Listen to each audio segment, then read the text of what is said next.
Hindi mahalaga ang edad pagdating sa pag-ibig.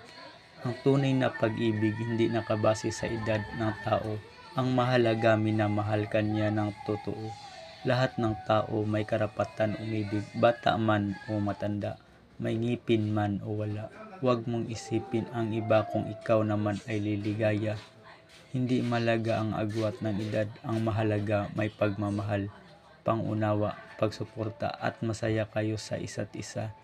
Lalo na kung sa panahon ng matinding pagsubok, maaasahan mo siya, dadamayan ka niya at hindi ka niya iiwan. Huwag kang matakot umibig.